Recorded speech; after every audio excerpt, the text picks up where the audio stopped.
नमस्कार दोस्तों, स्वागत है आप सभी का हमारे YouTube चैनल संघर्ष क्लासेस चौबट में। तो आज हम लेकर आए हैं साइंस के टॉप 25 क्वेश्चन जो सभी एग्जाम के लिए इम्पोर्टेंट है।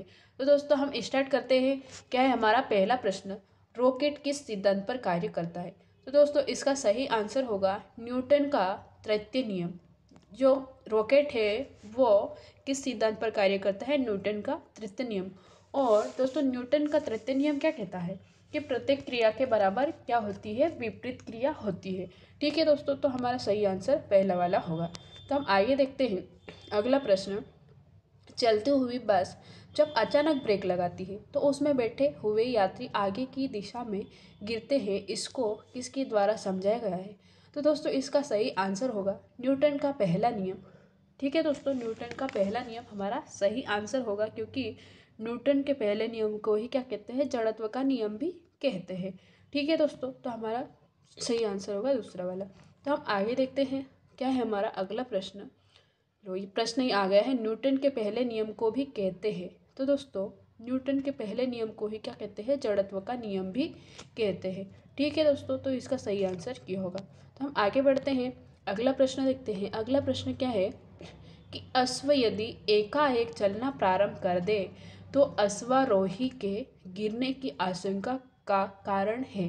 तो दोस्तों अश्व यानी घोड़ा, घोड़ा एकाएक मतलब खड़ा है और एकदम से चलना प्रारंभ कर दे तो अश्वारोही मतलब जो घोड़े पे बैठा है तो वो अश्वारोही के गिरने की आशंका का कारण है। तो दोस्तों इसका सही आंसर होगा जो विश्राम का जड़त्व या विराम का जड़त्व।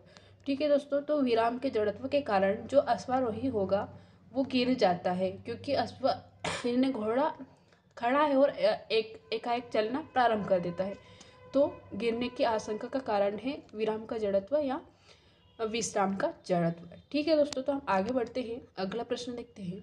क्या है हमारा अगला प्रश्न? पहाड़ी पर चढ़ना एक व्यक्ति आगे की पहाड़ी पर चढ़ता चढ़ता एक व्यक्ति आगे की ओर झुक जाता है, क्योंकि? तो दोस्तों इसका सही आंसर होगा स्थायित्व बढ़ाने के लिए, कि पहाड़ी पर चढ़ रहा है व्यक्ति तो आगे की ओर झुक कर चढ़ता है, क्योंकि अगर पीछे झुकेगा तो वो गिर जाएगा। स्थायित्व मतलब स्थित रहना। ठीक है दोस्तों, तो वो चढ़ने में उसको आसानी हो इसलिए वो क्या करता है? आगे की ओर झुक जाता है। ठीक है दोस्तों, तो इसका सही आंसर होगा स्थायित्व बढ़ाने के लिए क्या करता है? पहाड़ी पर चढ़ता हुआ व्यक्ति आगे की ओर झुक जाता है। तो हम आगे देखते हैं अगला प्रश्न। अगला प्रश्न क्या है कि एक व्यक्ति एक दीवार को धक्का देता है पर उसे विस्थापित करने में असफल रहता है, तो वह करता है। तो दोस्तों इसका सही आंसर होगा कि कोई भी कार्य नहीं होगा, क्योंकि वो असफल रहेगा। तो इसका सही आंसर होगा उसका क्या कहलाएगा? जो कार्य होगा वो कोई कार्य नहीं होगा। ठीक है दोस्तों, तो हम आगे बढ़ते हैं। क्या है हमारा अगला प्रश्न? शरीर का वजन। तो दोस्तों शरीर का वजन कहाँ अधिकतम होता है? तो दोस्तों जो ध्रुव है, ध्रुव पर क्या होता है? अधिकतम होता है किसी भी वस्तु का। ठीक है दोस्तों, और जो पृथ्वी के केंद्र पर क्या होता है? न्यूनतम होता है। क्योंकि न्यूनतम इसलिए होता है क्योंकि सभी दिशाओं से आकर्षण बल का खींचाव अनुभव करेगी वो वस्तु। ठीक है दोस्तों, तो इसी कारण क्या होता है? जो पृथ्वी का केंद्र है वहाँ पर सबसे कम होगा या न्यूनतम होगा, और ध्रुव पर क्या होता है? अधिकतम होता है। तो दोस्तों इसका सही आंसर होगा दूसरा वाला, ध्रुव पर अधिकतम होता है। तो हम आगे बढ़ते हैं। क्या है हमारा अगला प्रश्न? एक नदी में चलता हुआ जहाज समुद्र में आता है तब जहाज का स्तर। तो दोस्तों इसका सही आंसर होगा थोड़ा ऊपर आएगा, मतलब थोड़ा ऊपर आया वैसा दिखाई देगा। ठीक है दोस्तों, एक नदी में चलता हुआ जहाज समुद्र में आता है तब क्या होता है? जहाज का जो स्तर है वो थोड़ा ऊपर आएगा। ठीक है दोस्तों, तो हम आगे बढ़ते हैं। क्या है हमारा अगला प्रश्न? लकड़ी के सिलेंडर आकार पात्र को खींचने की जगह लोड या लुढ़का कर, ठीक है, लुढ़का कर आसान, लुढ़काना या लोड करना आसान होता है। ठीक है दोस्तों, लुढ़काना, लोड यानी लुढ़काना आसान होता है, क्योंकि? तो दोस्तों इसका सही आंसर होगा लुढ़कन अवस्था का घर्षण बल फिसलन अवस्था के घर्षण बल की तुलना में क्या होता है? बहुत कम होता है। तो दोस्तों इसीलिए जो सिलेंडर आकार का लकड़ी होता है या कोई सी भी चीज़ होती है तो उसको खींचने की जगह लुढ़काना आसान होता है। और क्यों आसान होता है? लुढ़कन अवस्था का घर्षण बल फिसलन अवस्था के घर्षण बल की तुलना में क्या होता है? बहुत कम होता है। ठीक है दोस्तों, तो इसीलिए क्या होता है? वो आसान होता है लुढ़काना। ठीक है दोस्तों, तो इसका सही आंसर बी वाला होगा। तो हम आगे बढ़ते हैं। क्या है हमारा अगला प्रश्न? सड़क पर चलने की अपेक्षा बर्फ पर चलना कठिन होता है क्योंकि। तो दोस्तों इसका सही आंसर क्या होगा? बर्फ में सड़क की अपेक्षा बर्फ में सड़क की अपेक्षा घर्षण क्या होता है? कम होता है। ठीक है दोस्तों, तो इसका सही आंसर होगा बर्फ में सड़क की अपेक्षा घर्षण कम होता है।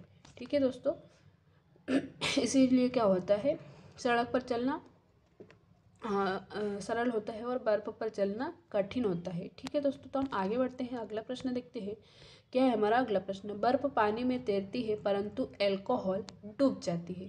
तो दोस्तों जो अल्कोहल शराब होती है वो डूब जाती है, क्योंकि शराब में डूब जाती है, मतलब बर्फ पानी में तैरती है परंतु अल्कोहल जो शराब होती है उसमें डूब जाती है। क्यों?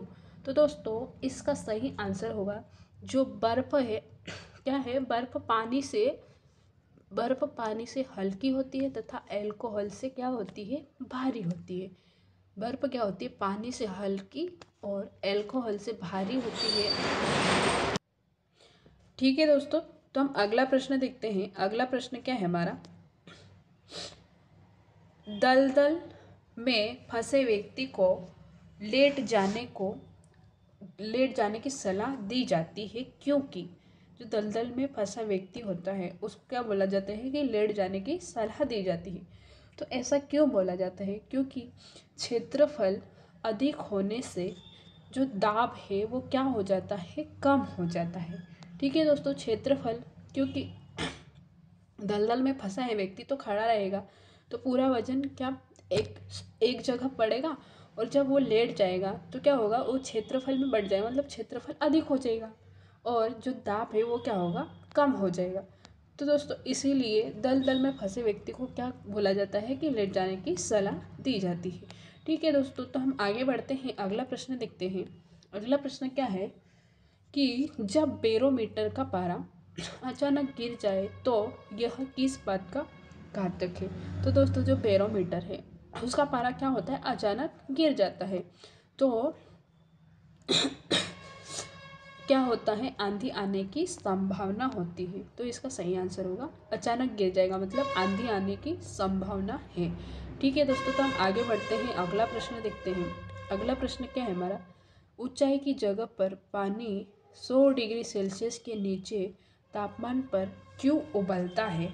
तो दोस्तों जो ऊंचाई की जगह होती है वहाँ पर जो पानी होता है वो उसके उबलने क्या मतलब 100 डिग्री सेल्सियस के नीचे के तापमान पर ही क्यों उबलने लगता है?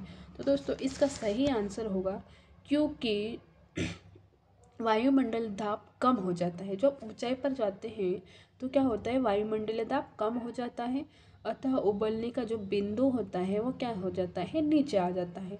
तो दोस्तों इसी कारण से क्या होता है? ऊंचाई की जगह पर पानी 100 डिग्री सेल्सियस के नीचे के तापमान पर ही उबलता है। ठीक है दोस्तों, और जो पानी का जो बर्फ़ बनता है वो कितने डिग्री सेल्सियस पे? 0 डिग्री सेल्सियस पे क्या होता है? पानी बर्फ़ बनना शुरू हो जाता है। हिमांक बिंदु बोलते हैं। ठीक है दोस्तों, हिमांक बिंदु। और जो पानी उबलना कहाँ से शुरू करता है? 100 डिग्री सेल्सियस पे। कहाँ पर दोस्तों? 100 डिग्री सेल्सियस पे। और बर्फ़ जमना कौन सी डिग्री से स्टार्ट होता है? 0 डिग्री सेल्सियस पे क्या होता है? बर्फ़ जमना शुरू हो जाता है, मतलब बर्फ़ जम जाता है और हिमांक बिंदु बोलते हैं। और जो उबलता है वो कितने पे? 100 डिग्री सेल्सियस पे क्या होता है? पानी उबलना शुरू हो जाता है, उसको क्या बोलते हैं? क्वथनांक बिंदु या भाप बनने लग जाता है। ठीक है दोस्तों, तो हम आगे देखते हैं। अगला प्रश्न देखते हैं। क्या है हमारा अगला प्रश्न? हवाई जहाज में फाउंटेन पेन से स्याही बाहर निकल आती है क्योंकि। तो दोस्तों इसका सही आंसर होगा ऊंचाई बढ़ने से वायु दाब में क्या होता है? कमी आती है। ऊंचाई बढ़ने से वायु दाब में कमी आती है। ऊंचाई बढ़ने से वायुदाब में कमी आती है, इसके कारण जो हवाई जहाज में फाउंटेन पेन से सही बाहर निकल आती है। ठीक है दोस्तों, तो इसका सही आंसर होगा ऊंचाई बढ़ने से वायुदाब में कमी आती है और उसी वजह से जो हवाई जहाज में फाउंटेन पेन में स्याही होती है वो बाहर निकल लगती है। ठीक है दोस्तों, तो हम आगे बढ़ते हैं, अगला प्रश्न देखते हैं। अगला प्रश्न क्या है हमारा, उड़ान से पहले हवाई जहाज दौड़ मार्ग पर दौड़ाया जाता है। ठीक है दोस्तों, तो इसका सही आंसर क्या होगा, जो कार्यकारी दाब होता है, कार्यकारी वायु दाब बढ़ाने के लिए कार्यकारी वायु दाब बढ़ाने के लिए क्या करते हैं, जो हवाई जहाज होता है उसको उड़ान से पहले क्या करते हैं, दौड़ मार्ग मतलब जो रनवे रहता है उस पर दौड़ाया जाता है। ठीक है दोस्तों, फिर उड़ान भरता है। ठीक है दोस्तों, तो किसके कारण, कार्यकारी दाब बढ़ाने के लिए किया जाता है। ठीक है दोस्तों, तो हम आगे बढ़ते हैं, अगला प्रश्न देखते हैं। क्या है हमारा अगला प्रश्न, हाइड्रोजन से भरा रबड़ का गुब्बारा वायु में ऊपर जाकर फट जाता है। तो दोस्तों इसका सही आंसर होगा, क्या होता है, वायु दाब घट जाता है। क्या होता है, वायु दाब है घट जाता है, इसके कारण जो हाइड्रोजन से भरा रबड़ का गुब्बारा होता है वो वायु में ऊपर जाकर फट जाता है। किसके कारण, वायु दाब घटने के कारण फट जाता है। ठीक है दोस्तों, तो हम आगे बढ़ते हैं। क्या है हम अगला प्रश्न, प्रेशर कुकर में खाना कम समय में पकता है क्योंकि। तो दोस्तों इसका सही आंसर होगा कि अधिक दाब के कारण उबलते पानी का ताप क्या होता है, बढ़ जाता है। अधिक दाब के कारण उबलते पानी का ताप बढ़ जाता है और इसी कारण से जो प्रेशर कुकर होता है उसमें खाना कम समय में पक जाता है। किस कारण, अधिक दाब के कारण उबलते पानी का जो ताप है वो क्या होता है, बढ़ जाता है। ठीक है दोस्तों, तो हम आगे बढ़ते हैं, अगला प्रश्न देखते हैं।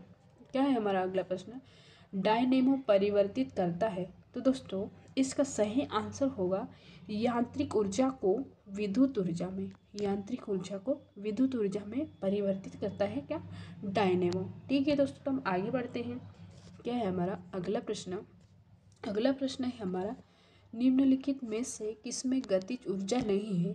तो दोस्तों गतिज ऊर्जा नहीं है, तो दोस्तों देखो, चली हुई गोली, बहता हुआ पानी, ये भी गति कर रहा, चलता है हथौड़ा, तो हथौड़ा भी चल रहा है, और खींचे हुए धनुष को खींच रखा है, तो उसमें कौन सी ऊर्जा होगी। तो दोस्तों इसमें स्थितिज ऊर्जा होती है। ठीक है दोस्तों, स्थितिज ऊर्जा होती है किसमें, जो खींचा हुआ धनुष, पहले स्थितिज ऊर्जा को क्या कर लेते हैं, स्थित कर लेते हैं। ठीक है दोस्तों, फिर उसके बाद छोड़ा जाता है। तो हमको क्या पूछा है कि गतिज ऊर्जा नहीं है, इसमें गतिज ऊर्जा नहीं है। तो दोस्तों इसमें जो खींचा हुआ धनुष है उसमें क्या होगा, गतिज ऊर्जा नहीं होगी और स्थितिज ऊर्जा होगी। तो इसका सही आंसर होगा खींचा हुआ धनुष। ठीक है दोस्तों, तो हम आगे बढ़ते हैं, अगला प्रश्न देखते हैं। अगला प्रश्न क्या है हमारा, कोई साइकिल सवार किसी मोड़ में घूमता है तो वह किस ओर झुकता है। तो दोस्तों इसका सही आंसर होगा अंदर की ओर झुकता है। और अंदर की ओर क्यों झुकता है, ठीक है दोस्तों, क्या होता है, कोई साइकिल सवार किसी मोड़ पे झुकता है, जब मोड़ को क्रॉस करता है तो क्या करता है, झुकता है। तो वो किसकी ओर झुकता है, अंदर की ओर झुक जाता है। और अंदर की ओर क्यों झुकता है, तो दोस्तों इसका क्या रीज़न है, तो गुरुत्व केंद्र आधार के अंदर क्या रहना चाहिए, मतलब गुरुत्व केंद्र के अंदर बना रहना चाहिए, क्योंकि उससे क्या होगा, उसको गिरने से बचाएगा। ठीक है दोस्तों, तो इसी कारण क्या होता है, साइकिल सवार अंदर की ओर झुक जाता है। ठीक है दोस्तों, तो हम आगे, अगला प्रश्न क्या है हमारा, किसी लिफ्ट में बैठे हुए व्यक्ति को अपना भार कब अधिकतम मालूम पड़ता है। तो दोस्तों इसका सही आंसर होगा जब लिफ्ट त्वरित गति से ऊपर जा रही हो। तो दोस्तों जो किसी व्यक्ति लिफ्ट में बैठा है व्यक्ति अपना भार है वो कब अधिकतम मालूम पड़ता है। तो दोस्तों इसका सही आंसर होगा जब लिफ्ट त्वरित गति से किधर जा रही हो, ऊपर की ओर जा रही हो। ठीक है दोस्तों, तो इसका सही आंसर बी वाला होगा। ठीक है दोस्तों, क्या है हमारा अगला प्रश्न, अगला प्रश्न है हमारा, भू स्थिर उपग्रह का आवर्तकाल होता है। तो दोस्तों इसका सही आंसर होगा 24 घंटे। ठीक है दोस्तों, भू स्थिर उपग्रह का जो आवर्तकाल होता है वो कितना होता है, 24 घंटे होता है। तो हम आगे बढ़ते हैं, अगला प्रश्न देखते हैं, वॉशिंग मशीन का कार्य सिद्धांत है। तो दोस्तों जो वॉशिंग मशीन है वो किस सिद्धांत पर कार्य करता है।